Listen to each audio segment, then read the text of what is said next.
दोस्तों 18 नवंबर 2024 है एक पुलिस स्टेशन के सामने एक लड़का जिसका नाम केशव होता है वो चना बेचने का काम करता है। ठीक उसी पुलिस स्टेशन के सामने दो मनचले लड़के एक लड़की के साथ छेड़छाड़ कर रहा होता है। दोस्तों ये जो चने बेचने वाला लड़का केशव होता है, जैसे इसकी नज़र उस दोनों मनचले लड़के पर पड़ती है, ये अंदर से काफ़ी ज़्यादा क्रोधित होता है। इसे यह बात बर्दाश्त नहीं होती है। फिर जो एक केशव नाम का लड़का होता है इस दोनों मनचले लड़के के पास जाता है, इससे उलझ जाता है और इस दोनों मनचले लड़कों की जमकर वो पिटाई करना शुरू कर देता है। दोस्तों फिर वहाँ काफ़ी शोर शराबा होना शुरू हो जाता है। तो उसी पुलिस स्टेशन से एक महिला पुलिस कांस्टेबल बाहर आती है दोस्तों, जिसका नाम काजल पांडे होता है। अब जैसी काजल पांडे यानी कि वो महिला पुलिस कांस्टेबल ये देखती है कि कैसे चने बेचने वाला जो लड़का केशव होता है उस दोनों मनचले लड़की की जमकर पिटाई कर रहा होता है, जिसके बाद जो महिला पुलिस कांस्टेबल काजल पांडे होती है उस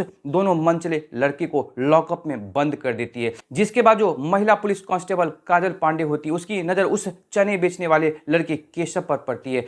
अब जैसी वो केशव की बहादुरी को देखती है उस पर काफ़ी ज़्यादा मोहित हो जाती है। दोस्तों इधर जो केशव नाम का वो चना बेचने वाला लड़का होता है वो देखने में बेहद ही हैंडसम होता है, अंदर से बिल्कुल ताकतवर लड़का दिखाई दे रहा होता है। जिसके बाद जो ये महिला पुलिस कांस्टेबल काजल पांडे होती है उस चने बेचने वाले लड़के के साथ तो कुछ अब बातचीत करती है और उस चने बेचने वाले लड़के केशव के प्रति आकर्षित होना शुरू हो जाती है। दोस्तों 2 से 3 दिन का समय ऐसे ही गुजरता है। फिर इस दोनों के बीच कुछ ऐसा होता है, यानी कि जो महिला पुलिस कांस्टेबल काजल पांडे होती है और वो जो चना बेचने वाला लड़का केशव होता है, उन दोनों के बीच दोस्तों वो दिन होती है 22 नवंबर 2024। अब जो ये काजल पांडे होती है उस केशव को फ़ोन कॉल करती है, दरअसल उसे अपने पास बुलाती है। अब जैसे ही केशव उस महिला पुलिस कांस्टेबल काजल पांडे के पास पहुंच जाता है, जिसके बाद काजल पांडे उसे एक होटल में लेकर चली जाती है और उसी होटल के एक कमरे में उसे लेकर अंदर पहुंच जाती है। अब जिसके बाद जो महिला पुलिस कांस्टेबल वो जो काजल पांडे होती है और जो चना बेचने वाला लड़का केशव होता है उस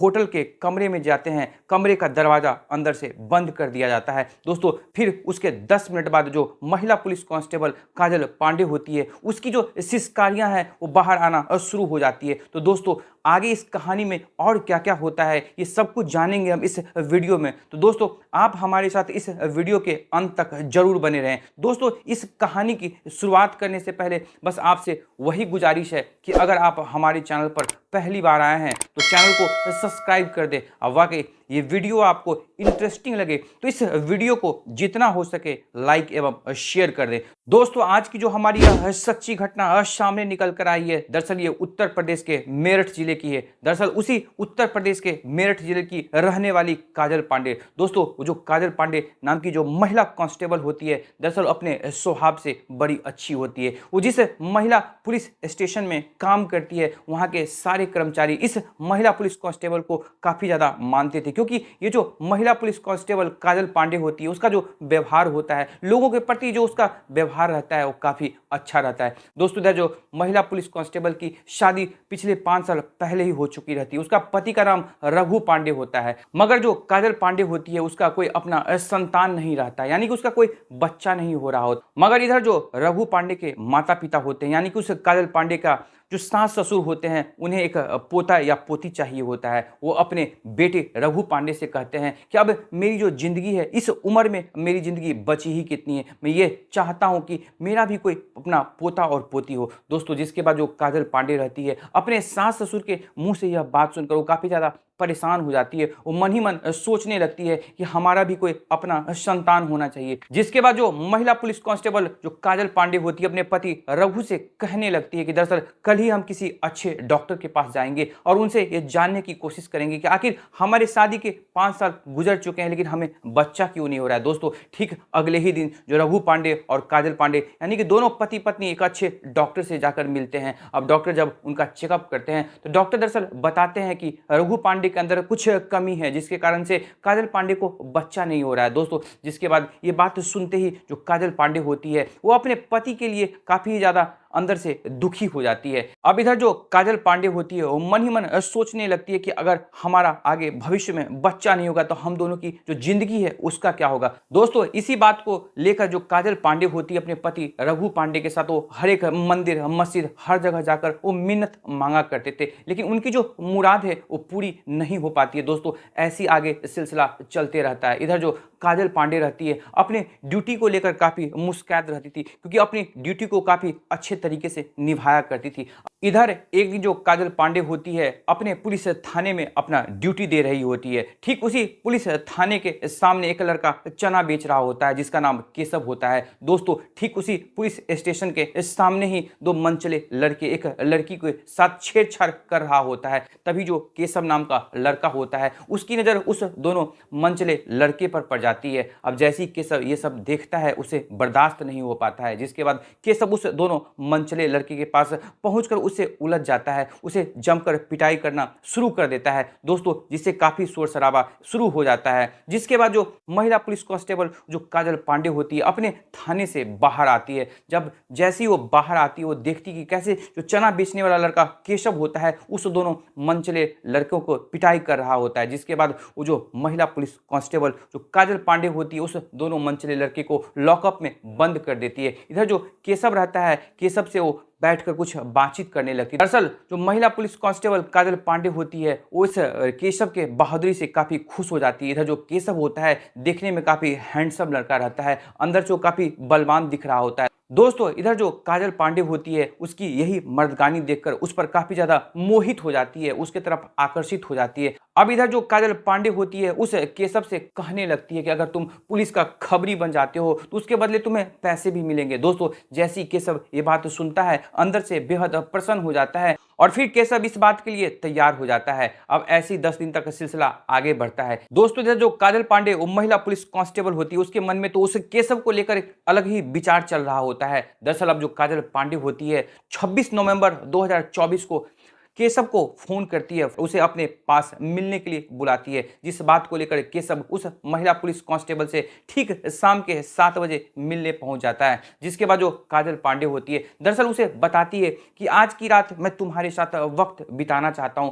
मैं तुम्हारे साथ कुछ बात करना चाहता हूं। जिसके बाद जो केशव होता है उसके होश उड़ जाते हैं, वो मन ही मन सोचने लगता है कि न जाने ये मैडम हमारे साथ रात भर करने क्या वाली है। दोस्तों जिसके बाद जो केशव होता है अपने मन में कुछ अलग ही प्लान बना रहा होता है। इधर जो महिला पुलिस कांस्टेबल काजल पांडे होती है उसके मन में कुछ अलग ही प्लान चल रहा होता है। खैर ये दोनों जो होते हैं एक होटल बुक करते हैं, अब उस होटल में जाकर कमरा ले लेते हैं। अब उस कमरे के अंदर पहुंचने के बाद ये दोनों बैठकर कुछ बातचीत करने लगते हैं। दोस्तों जिसके बाद जो महिला पुलिस कांस्टेबल काजल पांडे होती है वो शराब मंगवाती है, फिर वो दोनों बैठकर जमकर शराब पीते हैं। अब शराब पीते पीते दोनों की काफी नशा चढ़ जाती है। जिसके बाद जो महिला पुलिस कांस्टेबल काजल पांडे होती है उस लड़के केशव के साथ अश्लील हरकतें करना शुरू कर देती है। दोस्तों इधर जो केशव होता है अब जैसे ही उस महिला पुलिस कांस्टेबल काजल पांडे के द्वारा उस अश्लील हरकतों को देखता है तो वो भी इस हरकतों में शामिल हो जाता है। जिसके बाद जो महिला पुलिस कांस्टेबल होती है अपने तन से करके कपड़े को उतारना शुरू कर देती है। अब जैसे ही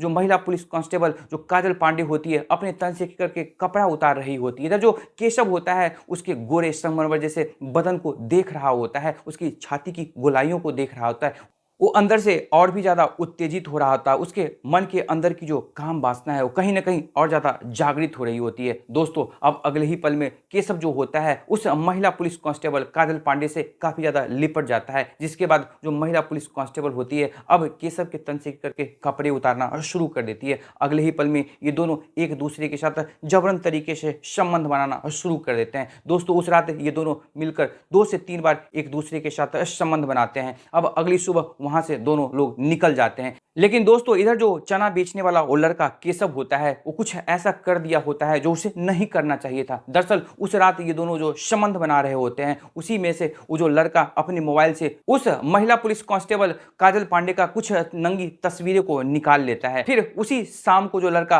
केशव होता है उस महिला पुलिस कांस्टेबल के सामने वो फोन रखता है और उसे उस आपत्तिजनक वाली फोटो को दिखाता है और दिखाने के बाद उसे 3 लाख रुपए का डिमांड कर देता है। अब इधर जो महिला पुलिस कांस्टेबल वो काजल पांडे होती है वो बिल्कुल ही हैरत में पड़ जाती है। उसके पैरों तले जमीन निकल जाता है, उसकी आंखों तले अंधेरा छा जाता है। वो मन ही मन सोचती है कि अब मैं करूं तो क्या करूं दोस्तों। जिसके बाद जो महिला पुलिस कांस्टेबल वो जो काजल पांडे होती है उस लड़के केशव के सामने 2-3 दिन का मोहलत मांगती है दोस्तों। ठीक है, 2-3 दिन के बाद वो 3 लाख रुपए उस केशव को दे देती है। लेकिन केशव के मन का जो लालच है और भी आगे बढ़ते चला जाता है। वो हर एक 2-3 दिन बीच कर उस महिला पुलिस कांस्टेबल काजल पांडे से रुपयों का डिमांड करते जाता है। दोस्तों केशव ने उस महिला पुलिस कांस्टेबल काजल पांडे से 1 महीने के अंदर अच्छी खासी मोटी रकम ऐंठ लिया होता है दोस्तों। जिसके बाद जो महिला पुलिस कांस्टेबल काजल पांडे होती है वो बेहद ही हैरान और परेशान रहने लगती है। वो मन ही मन सोचती कि मैं ये बातें कहूं तो कहूं किससे दोस्तों। एक दिन वो अपने पुलिस थाने में ड्यूटी दे रही होती है और कुछ सोच रही होती है। तभी उसी पुलिस थाने में एक इंस्पेक्टर आता है जिसका नाम सूरज सिंह होता है। दरअसल वो सूरज सिंह से जैसी मिलती है उसे रहा नहीं जाता है। अब जो काजल पांडे होती है उस सूरज से अपनी सारी आप बीती बताती है। अब जैसी उसकी परेशानी को सूरज सिंह सुनता है, चूंकि एक अच्छा और ईमानदार वो इंस्पेक्टर होता है, उसकी बातों को सुनते हुए उस पर वो कार्रवाई करने की सोचने लगता है दोस्तों। ठीक उसके अगले ही दिन जो सूरज सिंह होता है यानी कि वो इंस्पेक्टर होता है उसे केशव को गिरफ्तार कर लेता है। अब गिरफ्तार करने के बाद उसे काफी सख्ती से पूछताछ करता है। इधर जो सूरज होता है अपना मुंह खोलने के लिए तैयार नहीं होता है। लेकिन वो जो सूरज सिंह इंस्पेक्टर होता है उस लड़के को काफी जमकर पिटाई लगाता है। जिसके बाद जो सूरज होता है वो अपना मुंह खोल देता है और एक एक करके सारा जुर्म को कबूल कर लेता है दोस्तों। जिसके बाद जो सूरज सिंह नाम का इंस्पेक्टर होता है उस केशव के ऊपर में चार्जशीट बनाता है, उसके ऊपर मुकदमा दायर करता है दोस्तों। ये तो भविष्य के गर्भ में छिपा है कि आखिर उस केशव को उसके किए की सजा जज साहब क्या सुनाएंगे। लेकिन यहाँ सोचने वाली सबसे बड़ी बात यह है कि वो जो महिला पुलिस कांस्टेबल यानी कि वो जो काजल पांडे रहती है कैसे अपनी महत्वाकांक्षा को पूरा करने के लिए कैसे उस चने बेचने वाले लड़के केशव के साथ गलत संबंध बनाती है, उसके साथ रिश्ता जोड़ती है। बाद में जो चना बेचने वाला लड़का केशव होता है कैसे उल्टे ही उस महिला पुलिस कांस्टेबल काजल पांडे को ही फंसा डालता है, उसे एक अच्छी खासी मोटी रकम ऐंठ लेता है। तो दोस्तों यह थी पूरी कहानी। इस पूरी कहानी को सुनने के बाद आखिर उस केशव के बारे में आप क्या कहना चाहेंगे और उस महिला पुलिस कांस्टेबल जो काजल पांडे रहती है उसके बारे में आपका क्या ख्याल है? आप अपनी राय हमारी इस कहानी के कमेंट बॉक्स में जरूर साझा करें। तो दोस्तों फिर मिलेंगे एक नई कहानी में एक नई सोच के साथ। तब तक आप अपना ख्याल रखें, अपनों का ख्याल रखें, हर संभव दूसरों की जरूर मदद करें क्योंकि यकीन माने जब आपको भी किसी की जरूरत होगी तो आपके लिए भी कोई ना कोई जरूर खड़ा होगा। तब तक सतर्क रहें, सुरक्षित रहें। जय हिंद, जय भारत।